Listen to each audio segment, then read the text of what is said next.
غلام کی پوزیشن اور حیثیت یہ ہے عرب میں کہ آقا کا جوتا دھوپ سے اٹھا کر چھاؤں میں رکھتا ہے تو آقا کوڑے برساتا ہے کہ تو نے مجھے پوچھا کیوں نہیں، صرف اس بات پہ۔ وہ کہتا ہے جی وہ دھوپ میں پڑے تھے خراب ہو جائیں گے، میں نے اس لیے چھاؤں میں رکھے۔ وہ کہتا تو متکبر ہو گیا، خود سر ہو گیا، تجھے اپنی اوقات یاد نہیں رہی، میرے جوتے کو میرے پوچھے بغیر تو نے ہاتھ لگایا، تیرے اندر ہمت کیسے ہوئی ہے؟ یہ ہے غلام کی رسوائی۔ جو غلام آقا کا جوتا نہیں اٹھا سکتا تھا، اب اس غلام کی حالت بدلتی ہے، دن پھرتے ہیں، حالات تبدیل ہوتے ہیں۔ حضور معراج سے پلٹ کے آئے اور آتے ہی بلال حبشی کو بلا کر کے کہا، بلال تو کون سا نیک عمل کرتا ہے؟ میں نے جنت میں تیرے قدموں کی آہٹ کو سنا ہے۔ کیا خیال ہے بلال فرش سے اٹھ کے فراز عرش پہ نہیں چلا گیا ہوگا؟ جو غلام آقا کے جوتے کو ہاتھ لگانے کا روادار نہیں ہے، اس کو دو جہاں کا سردار کہہ رہا ہے میں نے تیرے جوتوں کی آہٹ کو سنا ہے۔ تو ذرا تصور تو کریں ہیں کہ غلام کہاں سے اٹھ کے کہاں چلا گیا۔ آپ تاریخ پڑھیں، فتح مکہ کے دن جب حضور مکہ میں داخل ہوئے، 10,000 کا لشکر حضور کے ساتھ تھا، بڑے بڑے قریش سرنگوں ہو گئے۔ آقا کریم کے ساتھ ایک بچہ بیٹھا تھا جو حضور کا ردیف تھا۔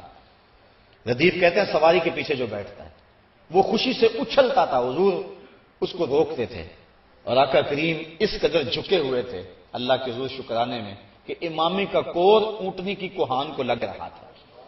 اس حالت میں حضور جب داخل ہوئے تو اس اہم دن حضور کے ساتھ ایک بچہ حضور کے پیچھے بیٹھا تھا۔ وہ بچہ کون تھا؟ نواسا تھا؟ تاریخ نفی میں جواب دیتی ہے۔ کسی قریشی سردار کا بیٹا ہے؟ تاریخ کا جواب نفی میں ہے۔ کسی انصاری سردار کا بیٹا ہے؟ تاریخ کا جواب نفی میں ہے۔ تو پھر وہ کون تھا؟ وہ حضور کے منہ بولے بیٹے اور غلام حضرت زید بن حارثہ کا بیٹا حضرت اسامہ بن زید رضی اللہ تعالی عنہ۔ فتح مکہ کے دن اس اہم موقع پہ اپنے ساتھ جس کو بٹھایا وہ کون تھا؟ وہ غلام زادہ تھا، اور دنیا کو بتایا کہ محمد عربی کی فتح غلاموں کو عزت دیتی ہے اور ان کی کامیابی اور ان کی کامرانی کا دن ہے۔ ایک غلام کو یوں عزت دی، دوسرے کو کعبے کی چھت پہ چڑھا دیا، کہا بلال اذان پڑھو۔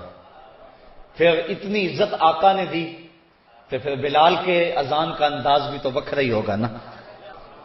حضرت بلال حبشی کعبہ کی چھت پہ ہیں اور حضور علیہ السلام طواف میں ہیں۔ جب انسان اذان دینے لگتا ہے تو اس کا رخ کدھر ہوتا ہے؟ کعبے کی طرف۔ مؤذن کی بڑی شان ہے شریعت میں، کیونکہ وہ تمہیں نماز کے لیے بلاتا ہے۔ یار مؤذن تو مؤذن رہا۔ ایک حدیث میں آتا ہے لا تسبوا الدیک لأنہ یوقظ للصلاۃ، کہا مرغے کو گالی نہ دیا کرو، یہ تمہیں صبح نماز کے لیے اٹھاتا ہے۔ جو نماز کے لیے صبح مرغ آواز لگائے تو وہ بھی محبوب بن جائے، اور فرمایا اس کو بھی کبھی گالی نہ دینا۔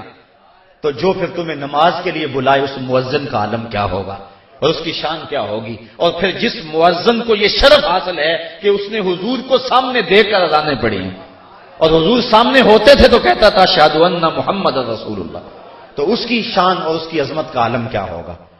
تو اذان جب دیں تو رخ کرتے ہیں قبلے کی طرف، اور جو کعبہ کے اندر چلا جائے وہ تو جدھر رخ کرے گا قبلہ ہے، جو حتیم میں چلا جائے جدھر رخ کرے گا قبلہ ہے، جو کعبۃ اللہ کی چھت پہ چڑھ جائے وہ تو جدھر رخ کرے گا قبلہ ہے۔ اب وہ رخ کدھر کرے گا؟ جدھر مرضی کرنے قبلہ ہوگا۔ حضرت بلال حبشی جدھر بھی رخ کر کے اذان دے دیتے ادھر ہی قبلہ ہوتا، لیکن حضور طواف کر رہے ہیں اور بلال حبشی نے اذان شروع کی، اور جدھر جدھر حضور جا رہے ہیں وہ رخ ادھر ادھر موڑتے چلے جا رہے ہیں۔